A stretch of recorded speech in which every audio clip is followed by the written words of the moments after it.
주도주 번호표 받고 상승 대기 중. 이번엔 땡땡땡. 우리가 이 땡땡땡을 찾아야 되는 거죠. 아까 서덕구 전문가님께서 말씀하셨어요. 그러니까 우리가 투톱이라고 부르는 뭐 반도체 전기차는 뭐 가히 좋다라고 그렇죠. 해도 그들만은 꼭 오르는 건 아니잖아요. 뭐 어제는 뭐 조선건설, 해운도 오르고 또 오늘은 아까 말씀하신 뭐 유가 50불 돌파에 정유화학에 키움증권에 이게 금융에 자 대형주의 이 수남에 이 땡땡땡을 좀 찾아주세요. 서덕구 전문가님. 그래야죠. 그렇게 해서 좀 더 자세한 얘기는 이따가 또 우리 방송 끝나고 9시부터 10시까지 또 여러분들하고 온라인 방송에서 유튜브도 동시에 중계가 되니까 여러분들 함께 하시면 좋겠는데 저는 이렇게 말씀을 좀 드리고 싶어요. 물론 영원한 주도주는 없습니다. 그리고 또 주도주가 쉽게 죽지도 않습니다. 그러나 시장 안에서는요. 어떤 과열이라는 부분들 그리고 또 어떤 소외되는 종목들과의 키 맞추기 게임들도 전개가 됩니다. 월요일 날 여러분들 운수장비 업종과 전기전자 업종을 집중적으로 개인들이 매수할 때 외국인들은 뭘 샀는지 아십니까 여러분들? 바로 화학 업종을 샀습니다. 어떤 면에서 보면은요. 이제는 여러분들이 분화방처럼 주도주들도 올라갈 때 쫓아가는 그러한 흐름이 중요한 것이 아니고 길목 지키기 전략들이 필요하지 않겠느냐 이렇게 말씀을 드리겠습니다. 다만 아무 종목이나 길목 지키기 하면 안 되겠죠. 결국 최소한의 이 시장에서의 주도주가 최소한도 같이 동참해서 되려면 실적이라는 부분이 뒷받침 돼줘야 된다는 겁니다. 아까도 말씀드렸던 것처럼 현재 시장이 운수장비 업종과 전기전자 업종이 하나의 섹터로서 같이 움직여주고 그리고 또 조선과 건설 산업재 섹터들이 같이 움직여주고 이런 화학과 금융업종들이 또 움직여주는 어떤 이러한 사이클들이 계속해서 좀 장기적으로 움직이기보다는 하나의 나쁘게 얘기하면은 짧게 움직여주는 거고 길게 얘기하면 어떤 스윙의 개념으로 움직여준다라는 거죠.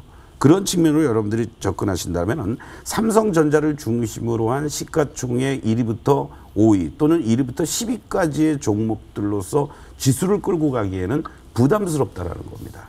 그렇다면 그네들이 좀 쉬어주면서 이격도 좁혀주고 쉬어주면서 그렇지 않은 것들이 올라와 줘야 되는데 그 기준점이 뭐냐? 바로 실적이라는 부분이죠. 그렇다면 조선업종도 마찬가지고 지금 계속해서 수주 소식이 나오고 있습니다. 연말부터 시작해서 연초 올해 상반기까지 계속 나올 가능성이 높죠. 이 부분은 여러분들께 계속 강조드렸던 부분들입니다. 그러한 측면 그리고 또 건설업종도 어차피 우리 시장도 우리 경제도 SOC 투자 확대를 위한 경기 부양 조치들 바이든 정부의 그린 에너지 정책도 결국은 SOC에 부합되는 그런 어떤 흐름들이라는 거죠. 이러한 측면들을 염두에 두실 필요가 있겠고 여러 가지 얘기들이 나오곤 있습니다만은 17일까지 거리두기 연장이 됐고 뭐 일부에서는 더 연장이 될지도 모른다라고 얘기를 합니다만 궁극적으로 백신이라는 부분들이 접종이 시작이 되면서 소비의 어떤 흐름들이 빠르게 이루어진다라면 우리가 지금 현재 나타나고 있는 주도주 또는 급등했던 종목들이 지금 당장의 실적이 좋아서 나온 겁니까? 좋아질 것으로 보기 때문에 나오는 거죠. 바로 그런 측면에서 우리가 유통이라든가 이런 소비 경기 민감주 쪽들도 충분히 여러분들이 길목 지키기 전략으로 대응할 가능성이 높다라고 말씀을 좀 드릴 수 있겠고 또 하나 이렇게 가능성이 있다라고 또 보는 이유 중에 하나는요. 코스닥 쪽에 아무래도 바이든의 그린 뉴딜 정책과 관련된 수혜 섹터들이 많다는 얘기입니다. 그런 측면에서 본다면 코스피 시장이 3,000선을 바로 더 치고 나가지 않는다면 그쪽에서의 움직였던 자금들의 일부분이라도 코스닥 시장 쪽에서 움직이지 않았던 어떻게 보면 한 2달 동안 오늘 시장이 코스피가 조정을 보이니까 콜드체인 관련주들을 중심으로 해서 단기간에 또 급등하는 모습도 나타났습니다. 바로 이런 어떤 순환 흐름도 여러분들이 대비를 하시면서 그들 쪽을 중심으로 해서는 트레이딩 관점으로 그리고 주도주들이 그동안 만약에 조정이 연출이 되면서 지지력이 확보가 돼준다면 거기에서 못 샀던 그러한 종목들을 조금씩 분할 매수해 나가는 이러한 전략이 앞으로 3천 시대에서의 어떤 혼돈의 구간이 연출될 때 여러분들이 대응해야 될 자세라고 강조를 드리고 싶습니다. 네. 그 서동구 전문가님께서 앞서서 그 주도주라고 부르는 것들을 이제 많이 올랐다라고 해서 이거를 한번 팔았다가 다시 사야지. 그래서 전량 팔았다가 하는 거 그거 쉽지 않다라고 그렇죠. 하셨어요. 그러니까 홀딩과 비중 조절 그 그럼요. 얘기를 해주셨고요. 네. 그리고 참 명언이네요, 여러분. 주도주는 영원한 주도주도 없고 그렇다고 또 쉽게 죽지도 않는다라고 해서 길목 지키기 의견 주셨고요. 그렇다고 아무거나 길목 지키기는 아니었습니다. 또 잠시 후에 또 전략 알아보도록 하고요. 이건희 전문가님의 의견도 같이 들어볼게요. 어떻습니까? 일단은 제가 좀 테스팅을 돌려봤어요. 그러니까 우리 개인 투자 입장에서 제가 테스팅을 돌려봤고요. 하루 수익이 뭐 1,000만 원 될 때도 있고 또는 손실을 500만 원 먹은 적도 있고 이런 식으로 테스팅을 좀 크게 돌려봤는데 이 테스팅을 돌려보니까 오히려 주식을 처음 하시는 분들이 안정적으로 포트를 잘 가져가시고요. 주식을 좀 오래 하신 분들이 신기하게도 최근에 원칙을 다 깨고 추격 매수를 하는 경향이 있는 이러한 의견들을 많이 받았습니다. 역시나 지금 시장을 보니까 여러분들 이 신규 상장주들을 중심으로요. 이상하게 거래량이라든가 회사 사업으로 평가를 받는 게 아니라 이 시가총액으로 평가를 받고 주가가 올라가더라고요. 근데 그 신규 상장주 대표적으로 바이오가 있겠죠. 그 바이오의 중심에 누가 있습니까? 여러분들 역시나 박셀바이오가 있습니다. 그렇죠? 박셀바이오가 계속 막 지금 거래 정지죠. 계속 급등이 나와가지고 이 주식이 그냥 말이 안 돼요. 10,000원짜리가 27만 원 같습니다.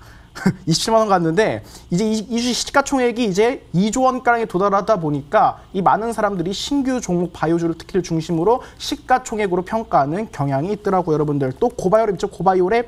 자, 박셀바이오 정지되니까 고바이오랩 또한 여러분 추격 매수 물량이 들어오는 구간이 나왔고요. 자, 이와 더불어서 물량이 또 크게 없고 가볍고 그냥 발로 주가가 뚝 차면 올라갈 수 있는 종목들 많이 있더라고요. 특히나 오늘 상한가 간 종목 중에 눈여겨본 게 하나 있었어요.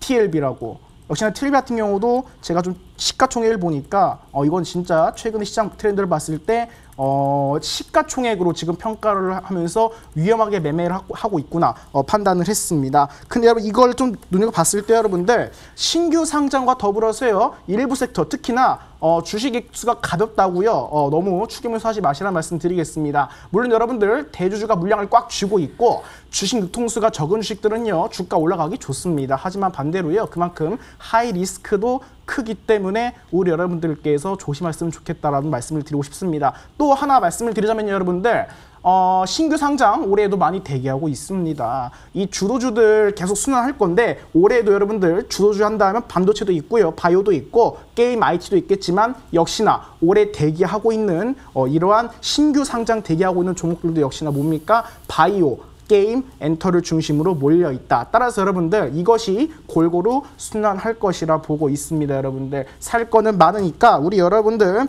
주도주 순환을 잘 대비하시라 말씀드리고 특히나 뇌동매매 지금 하지 마시라 말씀드리고 싶어요. 뭐 조금 먹을 수 있습니다. 그렇죠? 자금대가 크신 분들 한 1억 있어요. 1% 승리하면 100만 원이에요. 누구나 부러워하는 거죠. 하지만 반대로 또 리스크도 크고 제 개인적인 말씀을 드리자면 여러분들 반도체, 바이오, IT, 엔터 계속해서 이거는 순환하고 섹터가 될 겁니다. 여기에 전기차, 2차전지 그리고 전 세계가 집중하고 있는 화학까지 이렇게 여러분들 딱딱딱 항목을 정해 놓으시고 어느 섹터가 갈지는 모릅니다. 하지만 갔다가 눌림목은 한번 나올 겁니다. 이런 식으로 잘 판단하셔서 너무 좀 크게 올라간 주식보다는 적절한 주식을 고르셔가지고 옥석을 잘 가리시라는 의견 드리도록 하겠습니다. 지금 자막에도 나오지만요. 이건희 전문가 반도체, IT와 어깨와 나란히 아까 바이오 네. 그리고 또 게임주를 순환매 지속 예상이라고 얘기해 주셨거든요. 네. 게임주 하면 그렇게 정말 주도의 역할을 할 수 있을 정도로 이들과 나란히 어깨를 할 수 있을까라는 생각이 듭니다. 뭐 중국의 판호, 뭐 모멘텀이나 아니면 뭐 대작 발매 뭐 이 정도로 생각을 할 수 있을 텐데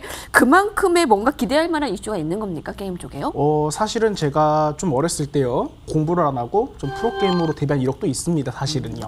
근데 그 당시에 게임 시장 규모가 국내 기준으로는요 1조밖에 안 됐어요. 근데 지금은 약 150조 전 세계 시장이 바로 게임 시장입니다. 그리고요 어렸을 때 우리 부모님들 내 자식이 게임하면 어떻습니까? 혼냈습니다. 근데 지금 게임 잘하면 연봉 30억도 도달하는 시대가 왔습니다. 그만큼 게임 산업은요 더욱더 늘어날 수밖에 없고 전 세계적으로 모바일 그리고 스마트폰이 개발됨에 따라서 컨텐츠가 증가하면 자연스럽게 여기에 대한 게임도 그 수요가 크게 더욱더 올라갈 것이다 라는 전망 들으면서 저는 충분히 겨눌 수 있다라는 의견 드리겠습니다. 네, 알겠습니다. 자, 그리고 서동구 전문가님께서도 아마 이제 지금 주만 가지고는 지수 견인이 부담된다라고 주셨기 때문에 이제 종목을 좀 더 들여다봤으면 좋겠는데 트렌드 클래스 한마디를 정리를 하겠습니다. 종목으로 넘어갈게요.